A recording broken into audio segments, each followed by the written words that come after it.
Welcome to a new episode of Swiss Boss Mama. Ángela, clinical and organizational psychologist, is here to unpack what truly moves us. Today, we are diving into one of the most misunderstood drivers of success: motivation. After this episode, you will leave with tools to move forward, even on the days when motivation isn't just there. Thank you, as always, to the Home Hotel in Zurich, Sihlcity for hosting us. Ángela, welcome to Swiss Boss Mama. It's a pleasure to have you here. Thank you very much for the invitation, Annabelle. You really transmit a lot with everything you say, so let's cut to the chase and begin. Who is Ángela and what's your story?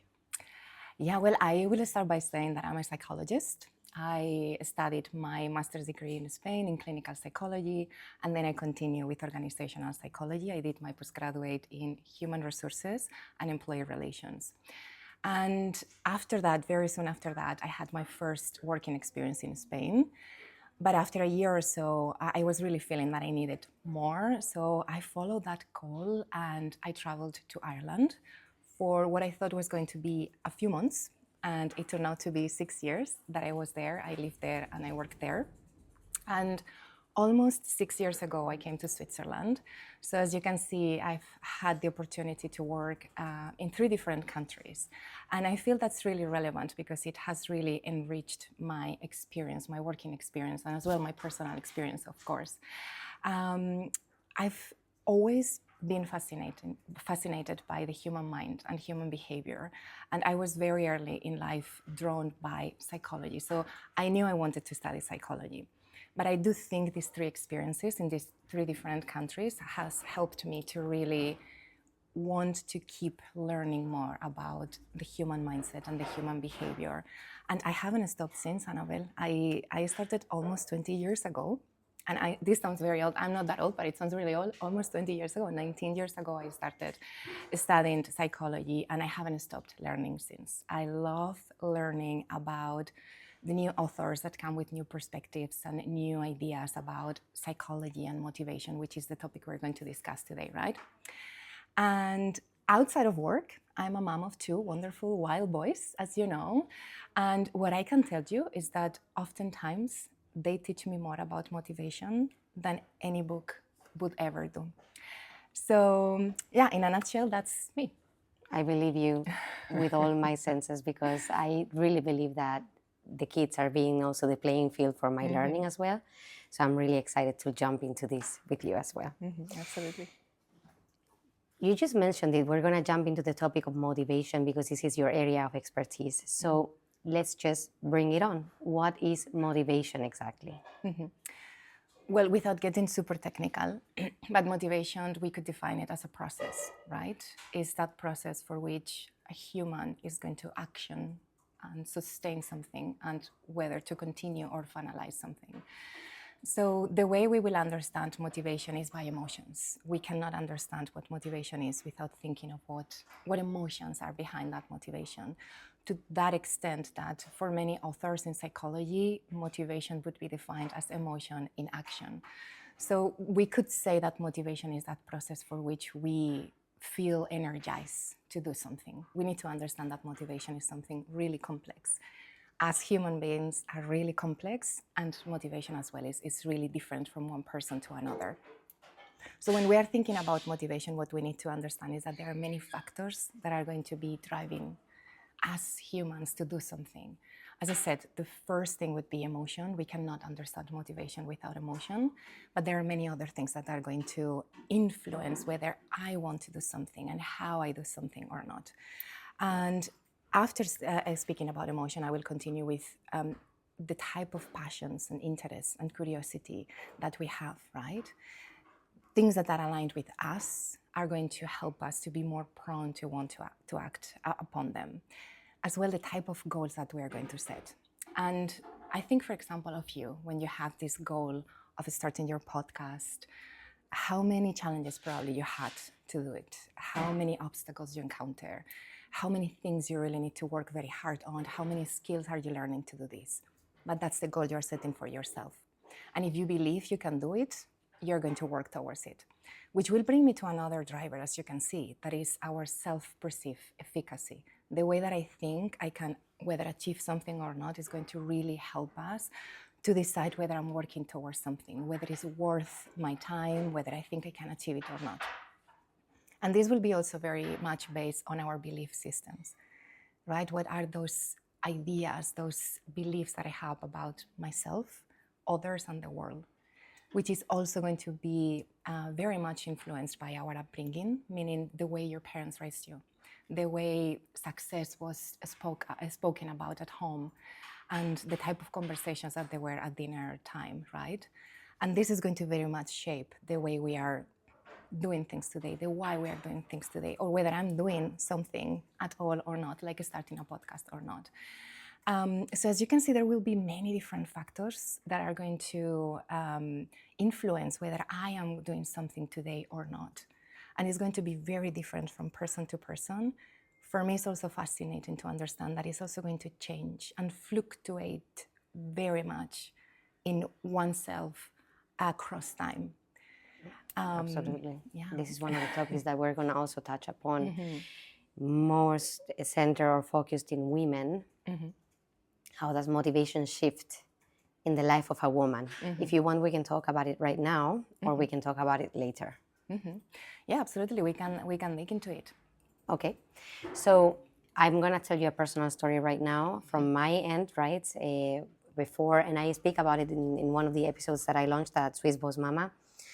Before having children, I was one person, and after having children, I've become 1 million people. So it's my motivation shifts every day, and I'd like to understand how does the brain of a woman work throughout the years.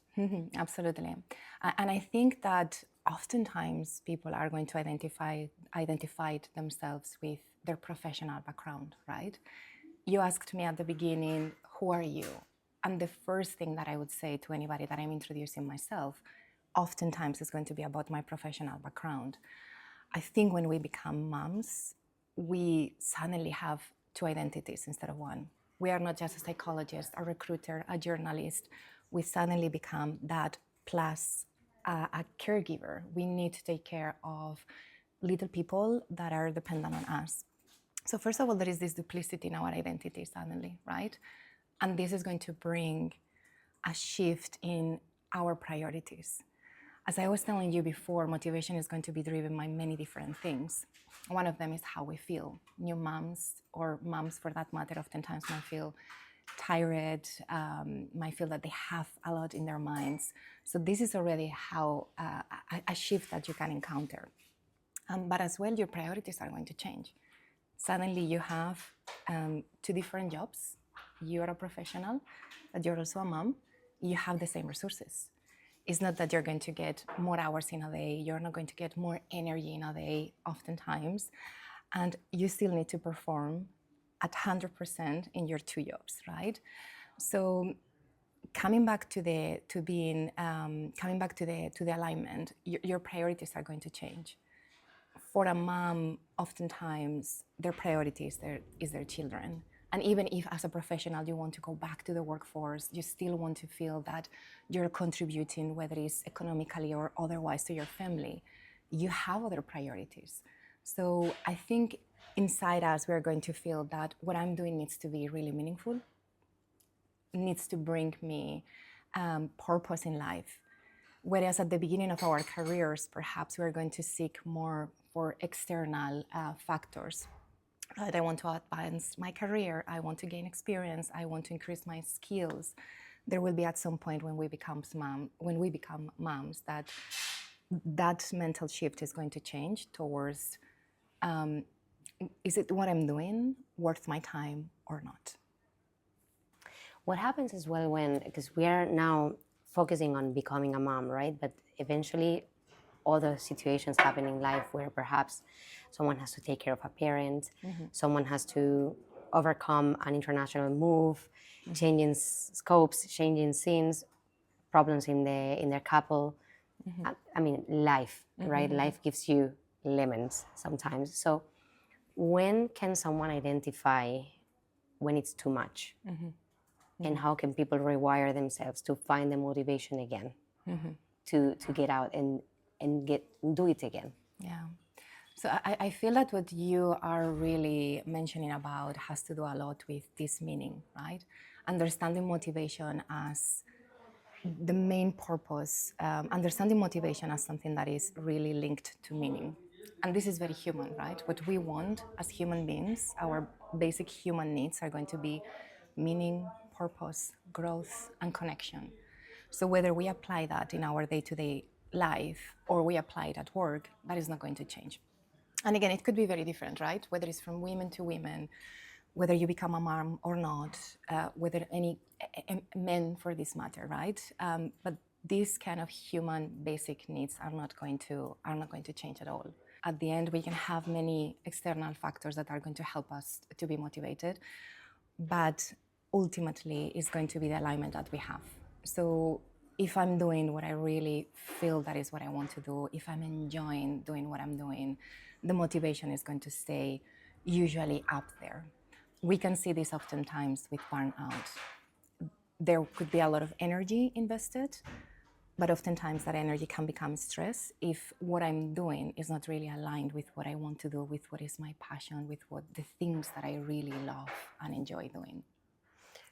So coming back to really finding that why you're doing something and finding those things that really bring you pleasure. And I would say working on emotional intelligence, working on your self-awareness and understanding why you're doing something. Because even if you think you're accepting a job or accepting a change of career because it's going to bring you more, a better salary, more prestige, a better title, oftentimes it's going to be linked to something that is more an internal motivator, and finding that it's really important to keep aligned and to keep this track and doing the things that we enjoy. Can the alignment of a person change throughout the years? Absolutely, absolutely. As much as we were saying, as a mom, your priorities are going to shift. This is going to be an absolute truth for men and women, and for whether you become a mom or not, right? We, as human beings, we are always fluctuating, whether it's throughout our days, our weeks, or our lives. So when conditions, so to speak, are normal and nothing really stressful, or the conditions are not really changing, is happening, still we're going to fluctuate. We're going to have different moods. We're going to have different levels of energy. We're going to change our likes and dislikes. So this is absolutely true. And your alignment is going to change as well. Absolutely, depending on who you are in that moment, right?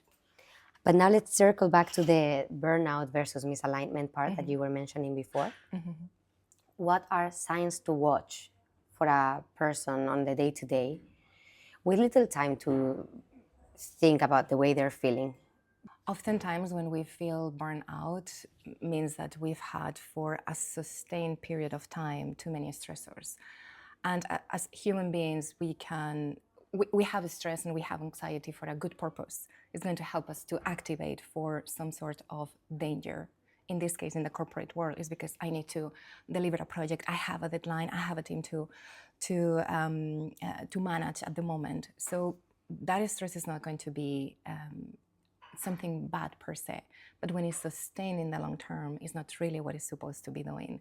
So at some point, one of the two things is going to happen: whether we're going to burn out and really not be able to continue, or our work or tasks are going to suffer one way or another.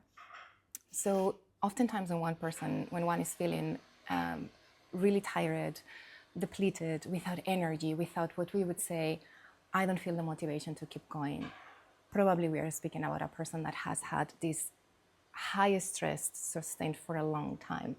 What would be a long time? That really depends. If you really need to deliver next week a project and you're working extra hours and you're really giving your best, that would be okay. Perhaps the month after you still have another project, so that's going to extend another 3 weeks, the stress. That I will say will still be okay. If that's the norm at work, probably you're not going to be able to cope with that. So you can work with high alertness and high anxiety and high stress for short periods of times. But when it's the norm, when your day-to-day sustained for weeks or months is constantly under a lot of pressure, with a lot of stress, with many different tasks, with very little time to wind down, to rest and repair at the end, probably you're going to suffer. Oftentimes we need to think that we're going to be working in an office environment. So coming back as well to who we are as human beings, we're going to be probably not relating to people, not connecting with others outside of things as basic as natural light that are going to help us to sleep better and are going to help us to feel more energized. So I would say when that is the norm and that is something that is sustained constantly for weeks and months, again, one of the two things are going to suffer, whether you're going to start to fail and not be as efficient and not feel as energized or simply just not motivated to do that anymore, or your work, your tasks are going to suffer.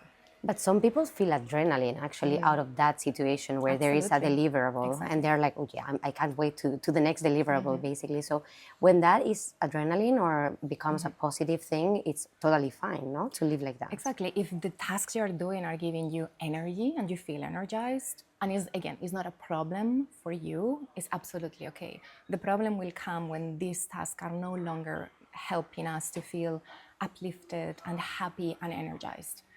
And then these tasks are going to become really a burden that we need to deal with every single day. But again, I will go back to this fascination that I have about motivation. It's not going to be the same for two people, right? For some people, having lots of to-dos, having a really busy agenda, completing that with an amazing social life and taking care of themselves and really checking all the boxes, it's going to be absolutely what they love about their day-to-day. Whereas for other person, this could be absolutely a great stressor, and they cannot cope with that because they're going to really enter in freeze mode and they cannot cope with it. So again, this will come back to the idiosyncrasy of every person that will have to do with all the factors that we have mentioned before. How about motivation in something that you cannot change? I'm going to give you a personal example. Okay.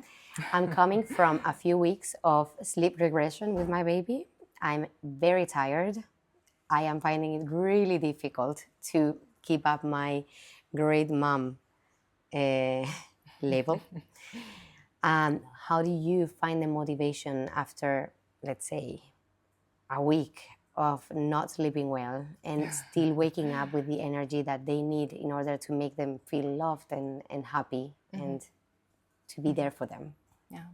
And I would, sorry, and I would also say for people who are not mothers, people who need to take care of their parents and also feel depleted at the end of the day because, of course, it's a really hard job, or someone who's simply having to handle a situation that is not ideal, but they cannot get out of it. So what I would say is the first thing that I would recommend them to do is to normalize. You're a human being. You're not always going to be uplifted and positive, and you're not always going to be the best version of yourself. And that's normal, and that's okay. So first of all, I would say that, understanding that we have these fluctuations that we mentioned before, right? Whether it's for a person that is going under stress, which is going to be even more true, or for someone that is right now in a moment where things are not really changing. It's just the day-to-day life. Then I will go back to the emotional intelligence aspect, right? Really understanding what is for me that is challenging, what is difficult for me, and what can I do to change that. So working in emotional intelligence, working on your self-awareness, working on really understanding what is not working right now for you, for example, with your kids right now, and trying to bring different strategies, it's what I would recommend. Is there a way to generalize what motivates women? If there's not, we can scratch this question. But we're very different animals, right? Like we have our cycle, we have our days, we have our weeks. We have huge emotions, right? And that's the beauty of being a woman. And I don't know if there's some way in a book written what is a usual motivation increaser or killer for women. I would say particularly or specifically for women, I would not be able to give you that answer. Because again, it could be driven by many, many different aspects. So trying to say this is true for women, I think would be an overgeneralization. But what we can say is in general for people, whether men or women, mothers, no mothers, caregivers or not, is that there are basic needs that needs to be filled, right? And that is going to be, first of all, growth, our main purpose as humans is to grow and is to learn and is to progress. Second is going to be autonomy, to be able to do things ourselves. You can see kids growing, but also learning new skills, wanted to be autonomous. And our role as mothers is going to be to really help them to achieve that so they can go and be their own people. It's also going to be control, right? We need to feel that we have certain control on what we do, right? You were asking me many questions about what can I do? What can I do? What will be strategies? We want to know what can we do. I don't want anybody else telling me. Oftentimes I want to discover myself. So there will be these human basic needs. This and together with connection and relationship is very, very much what is going to drive us. So this is going to be true whether at work or in our day-to-day lives. When those motivators are fulfilled, usually I'm more prone to continue compared to these aspects not being really fulfilled in my current life. Thank you so much for reframing it, because I think it's true. We're not just women, we're simply human, right? So it's for everyone. I know that there's a lot of information right now going on, and I see that a lot on my Instagram feed. Suddenly I have all these posts about men hormones throughout a month compared to the women's hormones throughout a month. And it's true that we are more complex. So this is going to, in conjunction with that already complex process that is motivation, we're going to be even a little bit more complex compared to men. That is true, because we have many different hormones that are going to influence whether we feel more energized or happy or even hungry. So of course there will be a difference. But I would say in general, what I find fascinating and what I find more interesting is to really think of motivation for every person is something that it's really, really unique and idiosyncratic. So I think that's the beauty of it, really. You mentioned at the very beginning of the interview something really interesting, which is the way we are brought up as kids, right? And how is that going to be affecting us in the life, and also our motivation moving on through different life circumstances. And I love that if you're very lucky and you're brought up into a family where you say, okay, everything looks the way it should be, but how about you grow up in a family where that is not the case? How do you build it up again from scratch? You mean in terms of resilience or? Yeah, so linked to the motivation part, because I wouldn't like someone to say, oh, I didn't have a good upbringing, or I had these challenges while I was growing up, therefore my motivation will never be there to do something. How can someone build that back up, taking into account that sometimes we cannot change the course of the past? Yeah, exactly. And our experiences are going to be so important in order to shape our motivation today, right? If I tried something and I succeeded, I'm going to be more prone to really try again. We cannot change our past. And it will be highly, highly influenced by our parents, the way we think today, the way we behave today. So there is a really big load that is influencing the way we are today.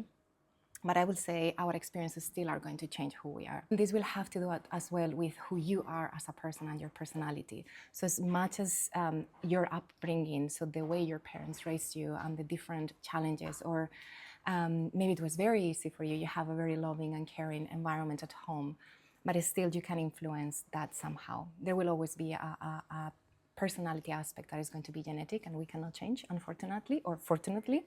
And for some people, despite hardship, and despite obstacles, they will keep going. And ultimately, it will be your self-perceived efficacy and the vision that you have about yourself. If you still think you can achieve something, you're gonna go for it. It might be super difficult for someone to get a degree because I don't have my parents paying for it. I might not have the resources. It might be me working a part-time job in order to pay my university studies, whereas maybe other person will have their parents giving them everything, getting the car so they can travel to university, etc. So these two people might get a degree at the end. For one, it's going to be harder than for the other one. But at the end is the goals that you set for yourself, how much you think you can achieve them. And those experiences as well, the more you try, the more you can see that you actually can do things, right? And there is something that I don't like to mention because I think it's so much talked about, but it's the comfort zone. And I think at the beginning we already mentioned, right? but I think this has been overused. But it's true.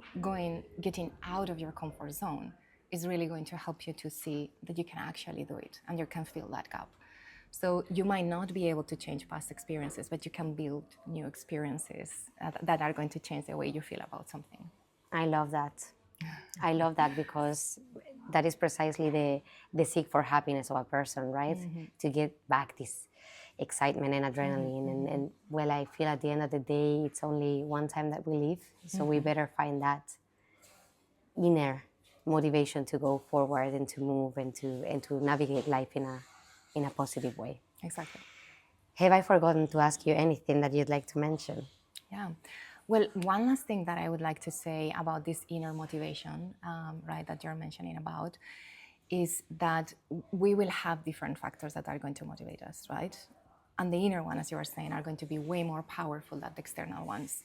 And oftentimes, I think women, or also men for that matter, are going to be very driven by these external factors. Better salary, a better title, my bonus at the end of the month. But that is oftentimes going to be very helpful for the short term.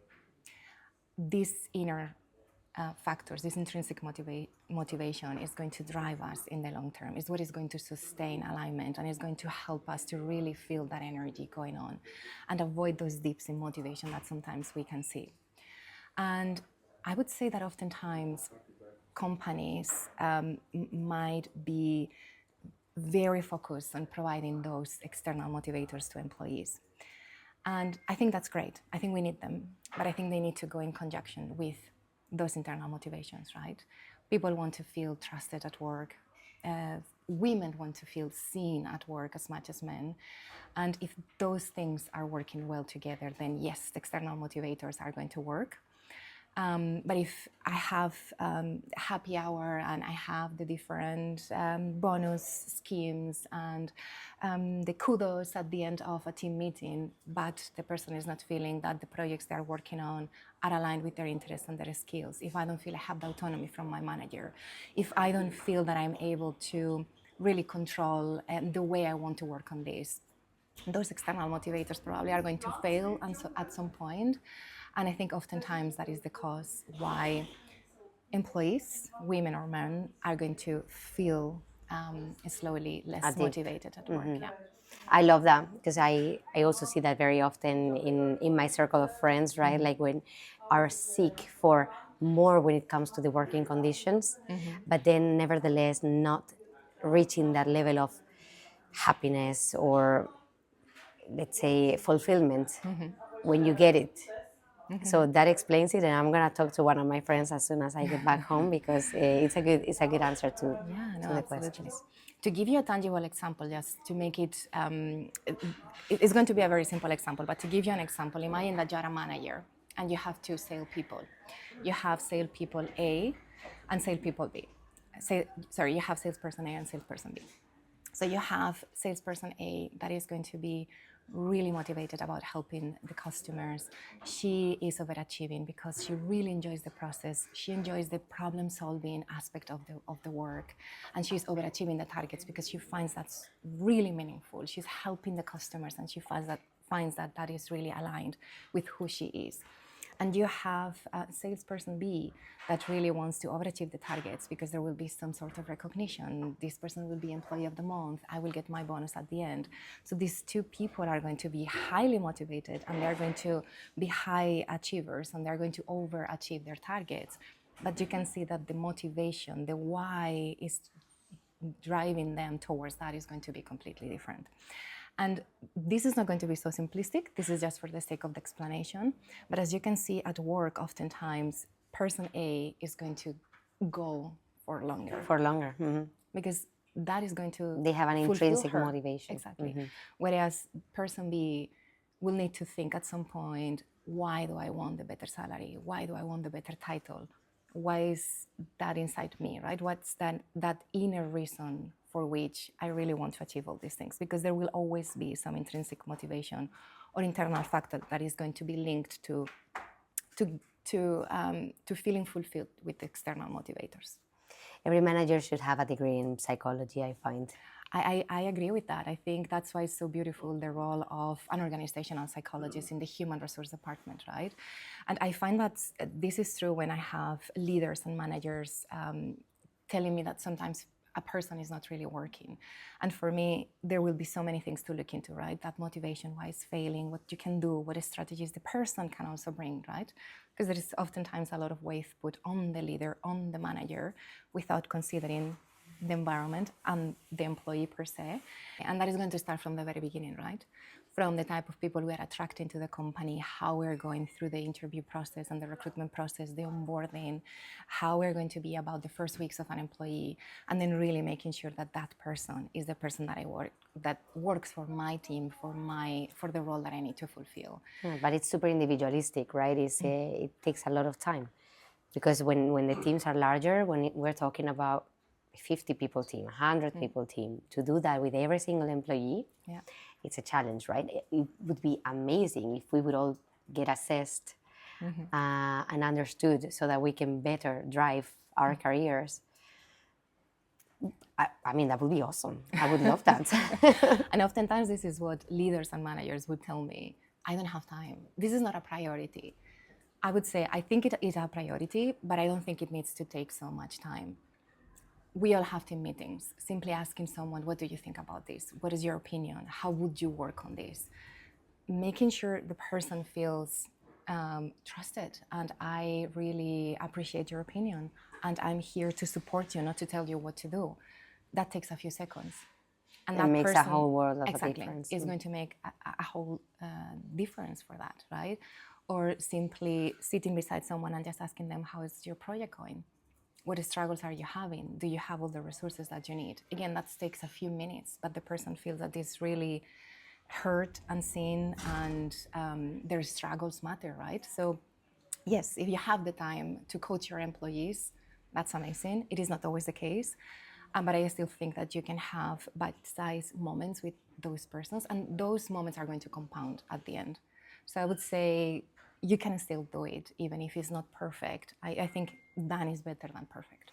I don't know how, but every interview I'm doing, or almost all of them, in the end boil down to one very interesting principle, which is the concept of being kind to the person we have in front, and also appreciating the time that we have together, and being present with whatever it is that we are doing, whether it's with ourselves or with another person.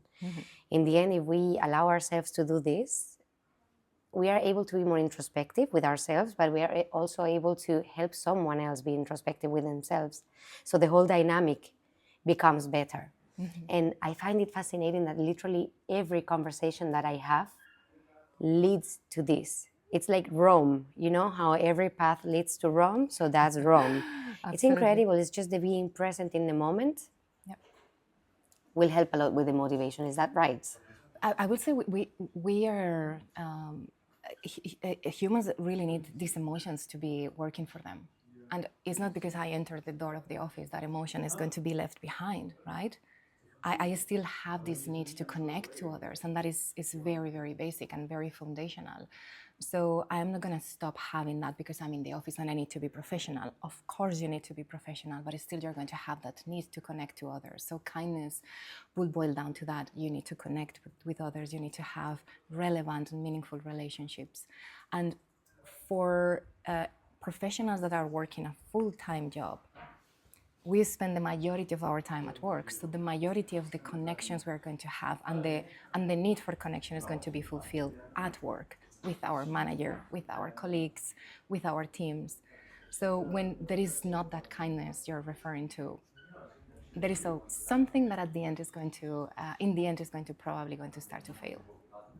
Amazing. Yeah. I love it. I get a little bit, because I think back about many situations that I've lived or I've seen or witnessed, and I realize how much people are living on the fast lane and have obviated certain things that shouldn't have, and maybe would have made the environment much better and much more self-sustained. Absolutely, and I think it's not that complicated, right? As much as I find fascinating the complexity of motivation and human behavior, I don't think it's that complicated to understand how it can be applied. And I think it's still companies struggle oftentimes to grasp this. And it's easier to understand that a bonus and a better salary and a better title would motivate someone. That is something you can kind of, it's a formula that It's I can super apply. easy. If it fits the budget, we just do it. Exactly. But It can be yeah. applied to many more people Absolutely. than listening and understanding your specific motivations and your specific story and your specific needs, right? But I think still we can do it. And I think we should keep the conversation open about how can we keep working towards this, right? But also, let's bring it back into normal life. Like, just do that with everyone who's surrounding us, right? It's the least we can do to give them a little bit of our time, and the other way around as well, to make the environment much more comfortable for everyone, so that people are happier. It must be really cool to be in your friends' network or your family network, because I feel like people surrounded by you must be very well listened. So. I hope so. I hope so. As I said before, I take my kids, I always try to apply all this that I know. It's not always possible because, again, I normalize. I'm not always going to be the best version of myself, although I try. But I do think those are every time you have something is not working, something, your kid has a tantrum, everything is an opportunity to teach new strategies, to listen, to provide that kindness or that purpose to someone. So absolutely, yes, I always try to do it. I'm not always going to achieve it, and that's okay. Thank you for that normalization moment. Exactly. Angela, we're going to leave it here on a very high note, and just a little reminder for everyone to just be kinder and more present, and then they will be able to find their motivation in an easier way, and also maybe help others find their motivation too. So thank you so much for being here with me. I feel like I could talk to you for 10 more days. Maybe you come back. Yes, I would love that. Thank you very much for having me. I really enjoyed the conversation, and I will